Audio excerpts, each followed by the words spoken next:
In recent years, new has been a top buzzword in Uzbekistan. Since the 2016 death of the country's first president, Islam Karimov, his successor, Shavkat Mirziyoyev, has strived to present himself as a reformer forging a new Uzbekistan.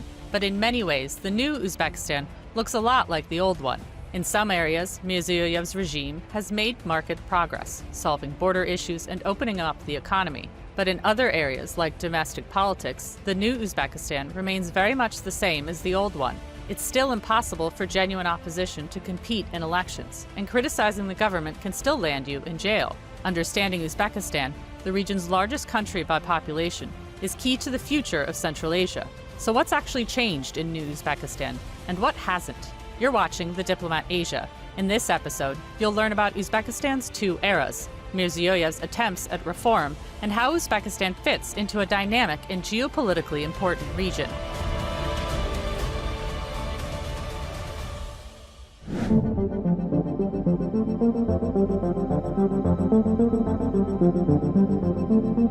After 25 years as president of independent Uzbekistan, Islam Karimov died in office in 2016. He left behind a dark legacy. Karimov's Uzbekistan was itself built on the bones of Soviet Uzbekistan. If you were inside of the system, I think Karimov's time was very comfortable for you, because if you already made it to the system, that means that you've built your career in a Soviet communist system, and Islam Karimov was a very much communist in his core. He knew nothing else. For those people, it was a comfortable continuation of the Soviet system, but for the people outside of that, that was a weird combination of very Soviet practices combined with new narratives about Uzbekistan's independency. And of course, the overall atmosphere for ordinary people was not welcoming any critical thought about what's happening in the country. In 2015, a year before his death, Karimov once again won re-election with over 90% of the vote. Despite a constitutional provision limiting the president to 2 terms, Karimov embarked on his 4th consecutive term, backed by an unstated but widely understood argument that constitutional revisions in 2002, which had lengthened the presidential term from 5 to 7 years, had reset the clock on his terms entirely. A report by the OSCE Election Observation Mission regarding the 2015 presidential election noted the lack of political alternatives to Karimov. Over his more than 2 decades in power, Karimov had demolished any possible political challengers and cultivated a Potemkin multi-party parliament that by 2015 offered no noticeable opposition. Karimov was consistently framed as the guarantor of peace and stability, meaning that to challenge him or quibble with his policies was to question the very foundation of the Uzbek state.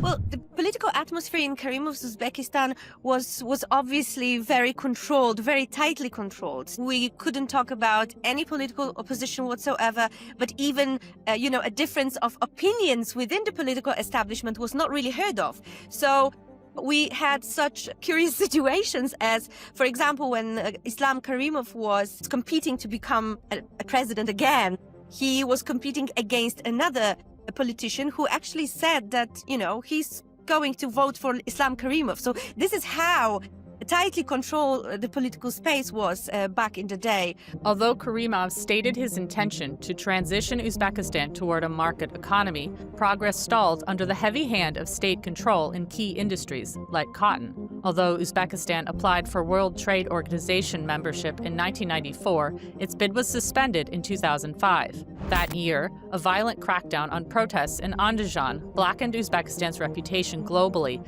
and Old Uzbekistan became increasingly insular. Strict currency controls generated a booming black market, where the Uzbek som went for more than double the official rate, making it only half as valuable as the state claimed. This, along with considerable corruption scandals, most notoriously involving Karimov's own daughter, Gulnara, hampered foreign investment. Meanwhile, millions of Uzbeks traveled abroad, primarily to Russia, in search of work every year, suggesting that all was not well in the Uzbek economy. Not that any politician would have dared to say so in public. In 2013, Karimov had harsh words for Uzbeks forced to migrate abroad for work. I describe as lazy those who go to Moscow and sweep its streets and squares. One feels disgusted with Uzbeks going there for a slice of bread, Karimov said. On the foreign policy front, Karimov dragged Uzbekistan into a kind of isolationism, which he branded as self-sufficiency. During his rule, the country was unable to finalize its borders with Kyrgyzstan, and Karimov infamously threatened war with Tajikistan over Dushanbe's hydropower plans.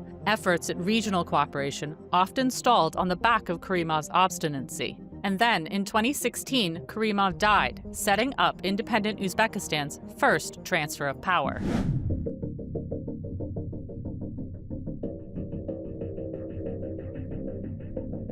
Per the Uzbek constitution, the chairman of the upper house of parliament, at the time Nigmatilla Yuldashev, should have become acting president. Instead, Yuldashev deferred to the country's longtime prime minister, Shavkat Mirziyoyev. Would he be a reformer or just the next version of Karimov? President Mirziyoyev is a very interesting person in this regard because in the very beginning, nobody really expected that he will be a reformer because he was in the past the prime minister who was working very closely with President Karimov. But once Mirziyoyev became president, it became clear that he's really committed to change. Obviously, we can't really talk about like major, large-scale systemic changes, but these kind of cosmetic changes that are needed for Uzbekistan to become part of international society.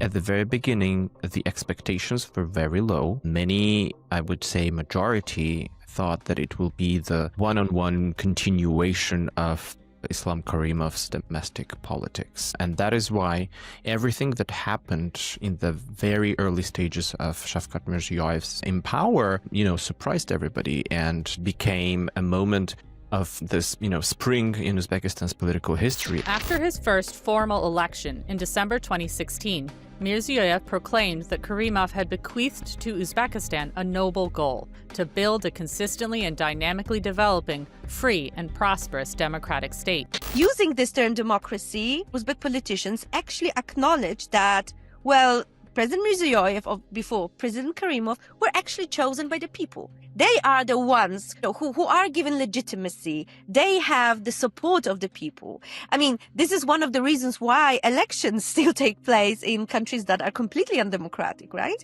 Because there is, in the end of the day, the need for some form of legitimacy. Many authoritarian regimes across the world call themselves democratic. The democracy is in the official name of the North Korea, for example, and even the most brutal authoritarian regimes across the world are pretending to be democracies, to be included into a global community. Uzbekistan here also is not an exception. The rhetorical twists aside, how has Mirziyoyev fared in achieving this noble goal? Following his election to a second term in 2021, the OSCE repeated what had become all but standard language in reference to Uzbek elections, that the polls lacked genuine competition and the media environment remained constrained, albeit more free than under Karimov. Mirziyoyev, for his part, said that he perceived his election as evidence of support for the policies we are pursuing aimed at building a new Uzbekistan.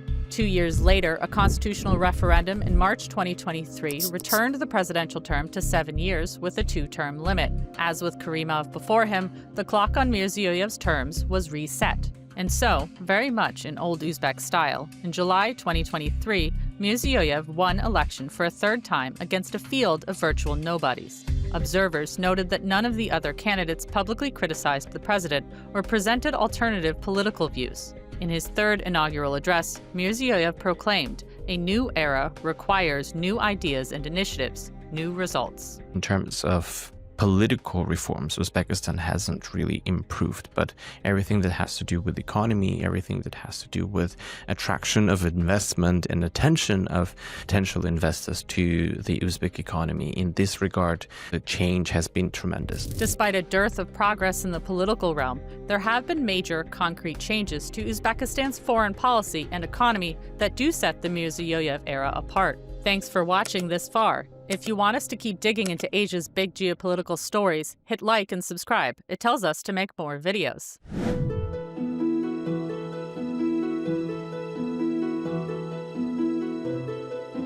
When Karimov died, Uzbekistan and Kyrgyzstan were engaged in a border standoff. Uzbek troops had detained 4 Kyrgyz workers on Ungar II, a mountain on a stretch of contested border territory. Mirziyoyev ordered their release, and within a month, the two sides were exchanging delegations and going back into long-stalled serious border demarcation talks. It was the first sign of what has become Mirziyoyev's signature calling card, a serious emphasis on regional cooperation and good neighborly relations, backed up by the political will to see difficult matters settled. I think it's quite important to realize Uzbekistan's geographical position. It's right in the heart of Central Asia. And it's kind of predestined to rule Central Asia. And I think that this is something that has long been thought about, by President Karimov, who always struggled for this leadership in the region with Nazarbayev, the president of Kazakhstan. So there was always this kind of rivalry in this sense. And now when Mirziyoyev came to power, when he reset the relations between Uzbekistan and the neighbors, Uzbekistan started, loads of different initiatives that united the region. And in this sense, I would really trust Mirziyoyev that he wants to go down in history as somebody who united the region. The change of tone in Tashkent dovetailed with other geopolitical and regional factors in pushing Central Asia decisively toward closer cooperation. There had always been interest in regional cooperation, but Uzbekistan and Karimov had long hampered its practical development, to say nothing of tacit opposition in Russia to independent organizing among the Central Asian states. In 2018, 4 of the 5 leaders of Central Asia met in the Kazakh capital, a gathering skipped only by Turkmenistan's president. Although the meeting took place in Kazakhstan, it is widely acknowledged that what have come to be called the consultative meetings were Mirziyoyev's initiative. Over the course of 7 nearly annual gatherings, Central Asia has drawn closer together than ever before. At the most recent meeting in November 2025 in Tashkent, Mirziyoyev suggested the formation of a so-called Community of Central Asia, a way to deepen and institutionalize their cooperation. The group also accepted Azerbaijan as a full participant. Mirziyoyev's emphasis on regional cooperation is in part rooted in the geopolitical realities of Central Asia and the economic consequences thereof. Namely, Uzbekistan's status as a double landlocked nation means that in order to reach international markets beyond the country's immediate neighbors, it needs positive relations with those neighbors to ensure consistent transit and trade through their territories. Creating some sort of a Soviet Union 2.0. That was the biggest fear that Karimov had in the back of his mind, because for him, independency and self-sufficiency of Uzbekistan was the main priority. And his key to keep that independency was to keep the neighbors frightened. But Mirziyoyev has a different worldview. Even if we speak about, personal interest of particular people in power who are connected to different businesses who are now cooperating with each other, even from that very pragmatic and cynical point of view, it's a good development. Where once Uzbekistan thwarted the growth of regional cooperation, Tashkent has now become its main driver. But better relations with the neighbors alone couldn't save an economy hamstrung by Karimov's isolationism. That would require actual structural changes. Could Mirziyoyev do enough to convince investors of Uzbekistan's potential?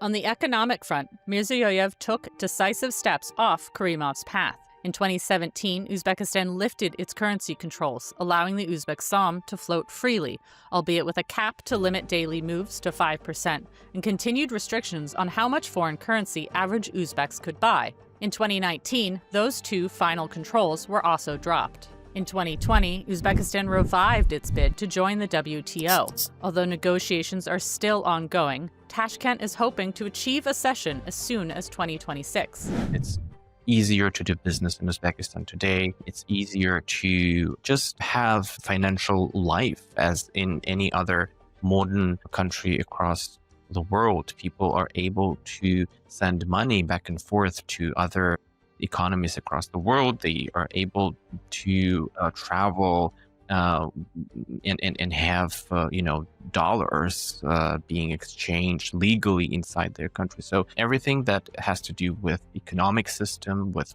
taxes, with business environment, there has been a tremendous development in that regard. Much of Mirziyoyev's economic reforms have been geared toward not only opening the country to investment, but attracting investors. Uzbekistan really wants to be perceived as a rapidly developing country which has, loads of foreign investments, becoming this powerhouse of the region. It's not necessarily like that yet. I would say that they are definitely on the road to become an important regional player economically, but this hasn't happened yet. Even in the cotton industry, notorious in the Karimov era for child and forced labor, there has been progress. In 2022, the Cotton Campaign's official boycott of Uzbek cotton was ended on the back of tangible progress in ending forced labor. But not everything has changed. Local human rights and labor activists continue to face harassment by officials. For example, earlier in 2025, a journalist and human rights activist from Uzbekistan's Fergana region, Sharifa Madrahimova, was effectively prevented from leaving the country to accept a human rights award in Ireland when her passport was returned to her, purposely damaged. I think that this case actually really clearly showed that when it comes to human rights, that when it comes to freedom of speech, not much has really changed. I mean, it did change in a way that we do have new media, for example, that wouldn't be able to operate and work back in the Karimov times, obviously.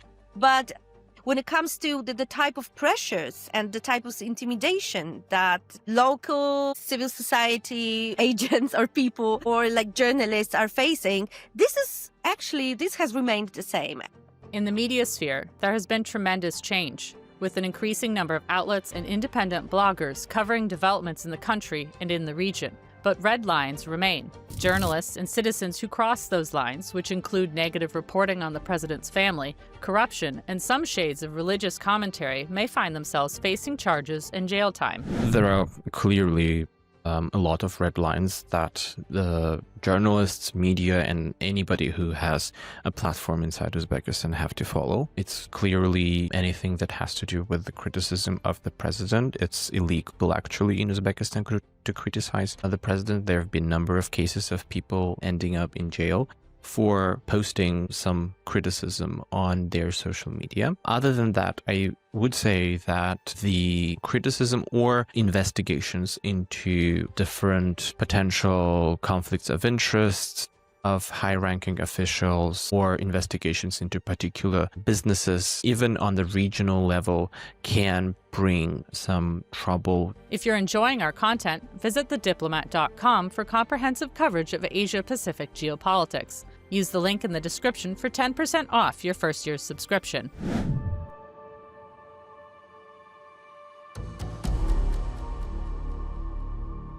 Bringing us back to the question that started this video. What's actually new about New Uzbekistan?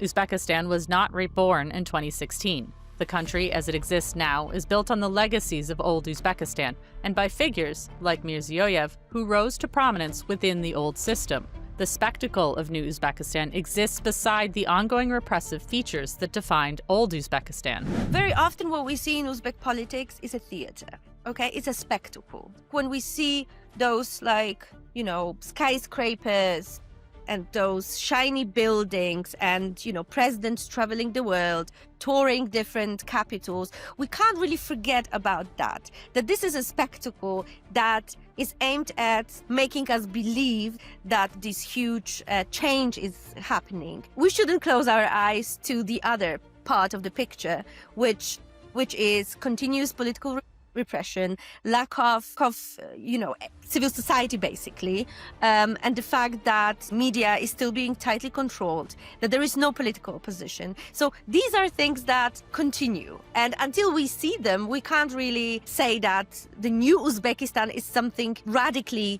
different from the old Uzbekistan. Although much of that system remains in place, some of it has evolved. In particular, freer access to information via the internet and messaging platforms like Telegram have enabled Uzbeks to organically explore and define their own opinions while engaging in discussion, usually online, with others.